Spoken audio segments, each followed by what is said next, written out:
c'est la démocratie. En plus de ça maintenant, comme la presse c'est un enjeu de pouvoir, parce que ku contrôler presse nga contrôler les consciences des gens, ok, nga contrôler l'image bu nga xam ne moom nga bëgg a jox sa bopp ak objectif yi nga xam ne da nga ko bëgg a atteindre, ok, loolu rek la ñu war a xeex nag pour que nos médias ne soient pas inféodés, que nous soyons un secteur économique qui peut être rentable par lui-même. Et ça, c'est possible. En matière de publicité, nous devons remplir une mission de service public. Donc, nous devons faire ce que l'État ne peut pas faire. Et pourtant, nous avons investir. Donc, nous devons avec une société commerciale pure et simple. Qui jaay auto, qui je sais pas, jaay jeune, etc., etc. Ok, donc comme gouvernement du Sénégal, État du Sénégal nous mu ko defee ñi nga xam ne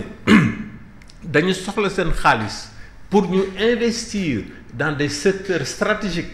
des secteurs névralgiques, ok, dañ leen di yombalal mbir mi mu nekk sénégalais mu nekk étranger boo investiree dans l'agriculture dañ lay yombalal mbir mi avec une fiscalité adaptée, ok, dans certains sens même sans fiscalité. Par exemple, le Maroc, au milieu des années 70, avant d'adopter sa nouvelle politique agricole sous le roi Hassan II, de libérer le secteur agricole de toute fiscalité pour nous importer le lek. Le Maroc était dans la même situation que le Sénégal est aujourd'hui. Mais il y a des politiques, y compris une politique fiscale. Nous ici, dans le secteur de l'élevage, c'est à peu près la même chose que l'agriculture. Nagam. Ok? Dans le secteur des mines, hein? Dans le secteur du BTP, etc., moyens financiers, ou les compétences, un investisseur étranger, day lay jox 5 ans doo fay l'impôt. Dégg nga boo après booy fay l'impôt tamit doo fay par exemple la contribution forfaitaire pour les travailleurs doo fay nangam dañ lay réduire la TVA comme par exemple dans le secteur du tourisme. Ok, loolu ñun la ñuy laaj pour que mu am fiscalité bu nga xam ne dinañu permettre suñu charge yi ñu gën a wàññeeku. Parce que malheureusement au Sénégal ñun publicité moo ñu dund principalement à 99% des cas. Ok, te ba léegi depuis 1983 il y a pas de loi sur la publicité. C'est la jungle la plus totale. Même la publicité de l'État ñu nga xam ne ñoo jege état bi ñoom ñoo koy am di ko jaayaat. Ça va te ba pare ngeen bëgg am ay médias yi nga xam ne dañuy fay l'impôt dañuy fay kii état du Sénégal amel suñu médias yi xaalis pour tout l'exercice de l'année de 2023. Ok, ba pare de du ma leen fay parce que dama leen bëgg a xoj parce que ay Madiambal ñoo fa nekk ay Youssou Ndour ñoo fa nekk ay xawma ay Bougane ñoo fa nekk et cetera. Ok, état de droit moom moo faible fii Sénégal ba bés bu ñu ko amee. Dégg nga dinaa mun a nekk un chef d'entreprise ma bañ a féete nécessairement ci nguur gi que je sois pas obligé nekk ndunguru xobu nguur gi am na fii ci médias yi vous les connaissez tous ñu nga xam ne régime bu ñëw ànd na ak ñoom. Ok, mais waaw mais ñoom loolu mooy seen kii parce que gëmuñu seen bopp gëmuñu seen xam-xam gëmuñu seen investissement ou bien au contraire sax seen investissement yi c'est tellement important parce qu'on parle de milliards de francs CFA ñu ne ah man kat de bu ma deful ndànk de régime bi comme moo am doole dina ma écraser totalement. Donc suñu problème ñun muy secteur de la presse muy beneen secteur mu am état de droit ñu bañ a permettre ne régime bu munti doon muy président de la République muy ministre muy premier ministre muy responsable administratif dégg nga mu bañ a jalgati yoon parce que bu jalgatee yoon dégg nga dafay day affaiblir donc état de droit. Ça lui permet mu sàcc suñu xaalis mais la gabegie bu am depuis la première alternance politique ba tey mais c'est incroyable ay gars bu njëkk ba du temps du régime de l'UPSPS dégg nga buy daan wax sàcc ay millions lay daan wax léegi ay milliards la ñu wax malheureusement le président Abdoulaye Wade est le premier criminel économique dans ce pays-là parce que moo déstructuré l'État du Sénégal moo permettre nit ñi di sàcc néew ma sax milliards mais ay milliers de milliards avec des surfacturations avec des pots de vin en collusion avec les puissances étrangères ñu tabax autoroute à péage c'est nécessaire kooku waroon nañ tabax yàgg na parce que avant autoroute à péage pour nga dem Rufisque rek 25 kilomètres 3 heures de temps kooku dëkk bu mel noonu nu mën a développer donc c'était quelque chose de nécessaire mais ñun ñu financé ko ba pare jox ko tubaab bi c'est incroyable donc dans beaucoup de secteurs noonu la demee gars yi bu ñuy def projet dañuy ut simplement ay lekkukaay c'est pas par rapport kii yéen a ngi gis ba léegi. surtout les infrastructures. mais des infrastructures loolu laa bëgg wax. mais xool leen pont yi les sorties de route principale là mais dañoo xat yi dañuy dem ba route principale bi day engorgé wu avec de l'embouteillage parce que ça n'a pas été construit dans les normes ok soxlawuloo nekk ingénieur des BTP pour loolu ok donc yooyu yëpp la ñu war a xeex pour que suñu réew bu ñuy signer contrat ak une puissance étrangère dégg nga sénégalais yëpp mun a xam suñu chercheurs yi suñu universitaires yi mun a ne kii si dëkk sangam du noonu lañ ko defee de dégg nga ñii dañu jaay suñu ngor dañuy jaay suñu intérêt te ak yeneen les conventions yu signées au niveau international te loolu presse bi mooy tax dégg nga que tous les Sénégalais soient au même niveau d'information bés bu ñu adopter la loi sur l'accès à l'information pour que mu bañ a nekk rek les politiques les ministres le président de la République les responsables administratifs yi nga xam ne ñoom ñooy am information économique bi sensible ok mais que professeur d'université bu bëggee am information bi mu jot ko journaliste bi bu ko bëggee mu jot ko citoyen bi bu ko bëggee mu jot ko donc yooyu yëpp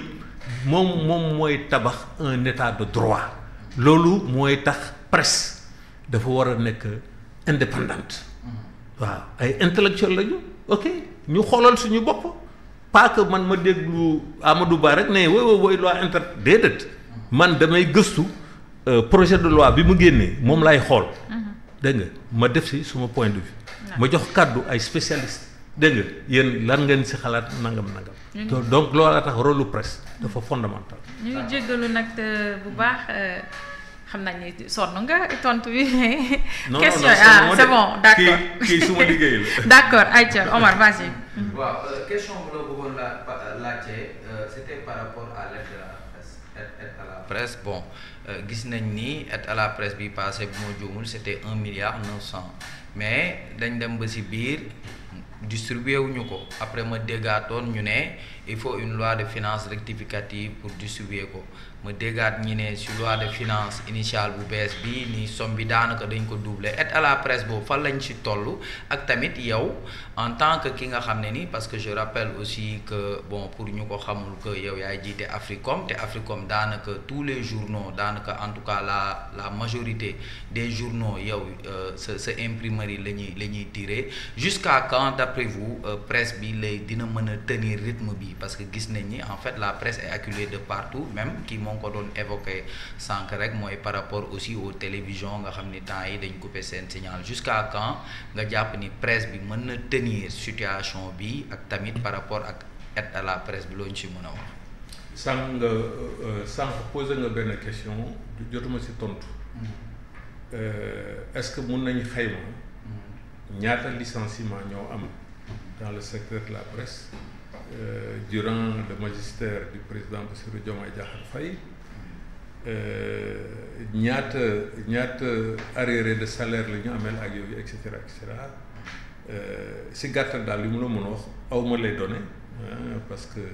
kooku ministère du travail moo mën a joxe inspection du travail moo mën a joxe ay statistiques quoi mais li ma la mën a waxal daal mooy man mii si sama bopp yi nga xam ne maa jiite ñaari journaux sportifs yi nga xam ne si tirage yu gën a mag la ñu bokk fii si Sénégal muy stade ak suñu làmb dama leen obligé tëj non pas parce que awma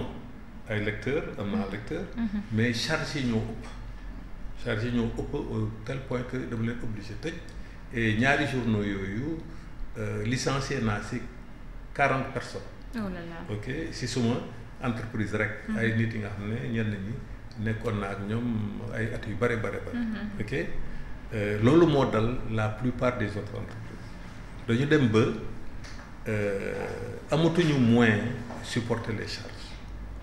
et loolu war nañu interroger wu. État du Sénégal war na interroger wu l'opinion publique war na interroger wu naka la ñu war a def pour que suñu presse bi mu bañ a suux économiquement parce que non seulement c'est économique mais c'est surtout stratégique